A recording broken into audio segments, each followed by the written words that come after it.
हुकूमत ने आज तहरीक इंसाफ की हुकूमत के एक और फैसले को रिवर्स करते हुए सुप्रीम कोर्ट के सीनियर जज जस्टिस काजी फाइज ईसा के खिलाफ सुप्रीम कोर्ट में दायर करदा क्यूरेटिव रिव्यू पिटीशन वापस लेने का ऐलान कर दिया है। गुज़िश्ता साल वफाकी काबीना ने जस्टिस काजी फाइज ईसा के खिलाफ सुप्रीम कोर्ट में दायर क्यूरेटिव रिव्यू की दरख्वास्तें वापस लेने का फैसला किया था, जिसके बाद आज वज़ीर आज़म शहबाज शरीफ ने अपनी ट्वीट में इसका बाकायदा ऐलान करते हुए कहा है कि मेरी हिदायत पर हुकूमत ने फैसला किया है कि सुप्रीम कोर्ट के सीनियर तरीन जज जस्टिस काजी फाइज ईसा के खिलाफ क्यूरेटिव रिव्यू पिटीशन वापस ली जाए। ये क्यूरेटिव रिव्यू इमरान नियाजी की ईमा पर बदनीयती पर मबनी था, जिसका मकसद मुअज़्ज़िज़ जज को हिरासां करना और डराना था। जस्टिस काजी फाइज ईसा 2016 में उस वक्त खबरों में नुमाया हुए जब उन्होंने फैज़ाबाद धरने से मुताल्लिक तहरीक लब्बैक के सियासी एजेंडे, हुकूमती नाकामी और इस्टेब्लिशमेंट के किरदार की निशानदेही की थी, जिसके बाद तहरीक इंसाफ की हुकूमत की जानिब से जस्टिस काजी फाइज ईसा को आमदनी से ज़ायद असासे रखने पर चार्जशीट किया गया। जस्टिस काजी फाइज ईसा के खिलाफ तहरीक इंसाफ की हुकूमत ने 2019 में अपनी बीवी और बच्चों के नाम जायदाद अपने टैक्स गोशवारों में जाहिर न करने की बुनियाद पर सुप्रीम जुडिशल काउंसिल में रेफरेंस फाइल किया था,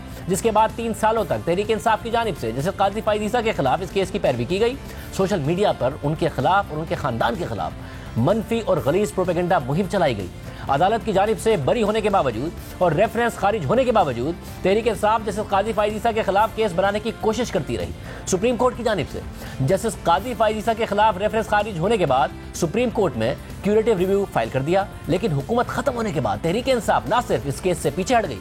बल्कि जस्टिस काजी फाइज ईसा के खिलाफ रेफरेंस के आर्किटेक्ट पर भी सवाल उठा रही है कि रेफरेंस किसके ईमा पर बनाया और भेजा गया। तहरीक इंसाफ ने मई 2019 में जस्टिस काजी फाइज ईसा के खिलाफ सुप्रीम जुडिशल काउंसिल में रेफरेंस दायर करते हुए इल्जाम लगाया कि जस्टिस काजी फाइज ईसा ने 2011 से 2015 के दरमियान लंदन में अपनी बीवी और बच्चों के नाम 3 जायदादें लीज पर ली, लेकिन उनको अपने ज़राए आमदनी में जाहिर नहीं किया। सुप्रीम कोर्ट के 10 रुकनी बेंच ने 11 महीनों तक ये केस सुनने के बाद जस्टिस काजी फाइज ईसा के खिलाफ हुकूमती रेफरेंस को कलअदम करार दे दिया। सुप्रीम कोर्ट के फैसले के मुताबिक सदारती रेफरेंस दाखिल करना एक अहम मामला है। उस जज के लिए संगीन नताइज होते हैं जिसके खिलाफ रेफरेंस तैयार किया जाता है। ज़ाहिरी तौर पर यह अमल एक जज की मुद्दत मुलाज़मत में मुदाखलत करता है, इसलिए जो इल्ज़ाम रेफरेंस में आयद किए जाते हैं वो वाज़ेह सबूत और वाज़ेह कानूनी तज्ज़िये पर मबनी होने चाहिए। एक सदारती रेफरेंस सिर्फ मफरूज़े पर कायम नहीं किया जाता, लेकिन जस्टिस काजी फाइज ईसा पर फॉरेन एक्सचेंज रेगुलेशन एक्ट की जो खिलाफ वर्जी का इल्ज़ाम लगाया गया वो मफरूज़े पर मबनी है, जिसके पीछे कोई सबूत नहीं, इसलिए इल्ज़ाम बरकरार नहीं रहता। फैसले के मुताबिक सदारती रेफरेंस में एक बड़ी खामी सदर की तरफ से अपनी राय ना बनाने की नाकामी है। आइन वाज़ेह तौर पर यह बताता है कि सुप्रीम कोर्ट के जज के खिलाफ सुप्रीम जुडिशल काउंसिल इंक्वायरी की हिदायत से पहले सदर को यह राय बनानी चाहिए थी कि वो जज मिसकंडक्ट का मुर्तकिब हुआ है या नहीं। सदर के लिए यह जरूरी था कि उन लोगों से मशवरे लेते जो टैक्स और माली मामलात में महारत रखते हैं। इसलिए यह बात नहीं कही जा सकती कि सदर ने यह रेफरेंस दाखिल करने के लिए एक इन्फॉर्म्ड ओपिनियन कायम किया था, बल्कि उन्होंने सिर्फ वजीर आजम के मशवरे की पैरवी की थी और इसकी सदाकत का जायजा नहीं लिया था। इन तमाम खामियों के पेश नजर रेफरेंस को कलअदम करार दिया जाता है। सुप्रीम कोर्ट ने जस्टिस काजी फाइज ईसा के खिलाफ रेफरेंस तो कलअदम करार दे दिया था, लेकिन FBI को उनके और उनके अहल खाना की जायदादों की तहकीकात का हुक्म दे दिया था, जिसके खिलाफ जस्टिस काजी फाइज ईसा ने दरख्वास्त की थी। जिसके बाद अप्रैल 2021 को जारी किए गए फैसले में सुप्रीम कोर्ट ने जस्टिस काजी फाइज ईसा और उनकी अहलिया के मौक़िफ़ को तस्लीम करते हुए 19 जून 2020 के इस हुक्म को भी वापस ले लिया था। 10 रुकनी बेंच ने 6-4 की अक्सरियत से न सिर्फ इस हुक्म को वापस लिया बल्कि इस ज़मीन में होने वाली तमाम कार्रवाइयों को भी गैर कानूनी करार दे दिया था। लेकिन जब अगले साल 29 जनवरी को इस केस का तफसीली फैसला सामने आया तो तहरीक इंसाफ के हुकूमती अराकीन की जानिब से सुप्रीम कोर्ट के फैसले की गलत तशरीह करके जैसे काजी फाइज ईसा के खिलाफ मनफी प्रोपेगेंडा मुहिम चलाई गई और यह तासुर दिया गया कि इस फैसले से जजेस और उनके अहले खाना को एहतसाब से इस्तिस्ना दिया गया है, जबकि इस फैसले में यह लिखा था कि जजेस और उनके अहले खाना के साथ वैसा ही सलूक किया जाएगा जैसा कि किसी आम शहरी के साथ। लेकिन अगर मसला जैसे काजी फाइज ईसा की अहलिया की जायदादों का है, उनकी अपनी नहीं और उनकी अहलिया इंडिपेंडेंट है, तो ये मामला सुप्रीम जुडिशल काउंसिल को नहीं भिजवाया जा सकता। इसके अलावा अदालत इसकी तहकीकात का हुक्म नहीं दे सकती। यानी सुप्रीम कोर्ट ने उनकी अहलिया के खिलाफ FBI को आज़ादाना तहकीकात से नहीं रोका था। एक तरफ अदालती ऑर्डर्स जैसे काजी फाइज ईसा को तहरीक इंसाफ की हुकूमत की जानिब से लगाए जाने वाले इल्ज़ामात से बरी कर रही थी,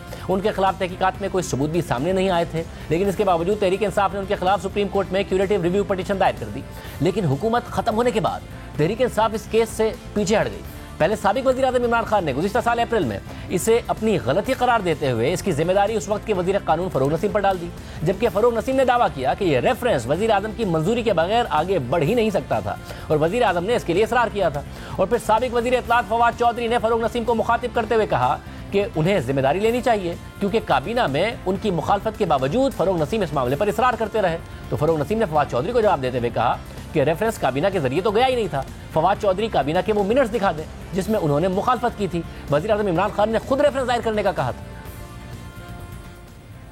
عمران خان صاحب نے کہا ہے کہ میری غلطی تھی کہ جسٹس فائز عیسیٰ کے خلاف ریفرنس بنایا گیا اور مجھے مس گائیڈ کیا گیا، اور فواد چودھری صاحب نے کہا ہے کہ آپ نے باقاعدہ اصرار کیا، ورنہ یہاں تک بھی ڈیبیٹ ہوئی کہ یہ جو بار ایسوسی ایشن سے بکلا کا کام ہے، اگر اس قسم کی کوئی چیز آئی بھی ہے حکومت کا کام نہیں ہے، مگر آپ نے اصرار کر کے یہ کام کرایا، آپ نے مس گائیڈ کیا وزیر اعظم عمران خان کو جسٹس فائز عیسیٰ کے خلاف۔ دیکھیں ٹوٹل نانسنس، اب دیکھیں مجھے پش کر رہے ہیں نا تو پھر میں بتاتا ہوں آپ کو۔ ہوا یہ صبح 7 بجے فون آیا عمران خان صاحب کا میرے پاس، اور ان کا کہ فوراً آؤ۔ میں نے کہا سر آتا ہوں، میں 9 ساڑھے 9 تک پہنچا، نہیں ملک صاحب زندہ تھے، اور انہوں نے یہی کہا کہ یہ جو ان کی ایسٹس ہیں یہ اس طرح کا ہے اور ہمارا اینٹی کرپشن کا ایجنڈا ہے، فوراً اس کا ریفرنس بنایا جائے۔ اچھا اب بات ساری یہ ہے کہ مجھے کیا پڑی تھی، وہ تو جو بھی چیز ریکور ہوئی انفارمیشن ARU کی طرف سے ریکور ہوئی۔ اچھا اگر 1 منٹ کے لیے مان لیتے ہیں میں کہہ رہا تھا ان کو یہ بنانے کے لیے، تو یہ ڈیسیجن میکر تو عمران خان صاحب تھے، صدر پاکستان تھے، یہ سارا غلط ہے۔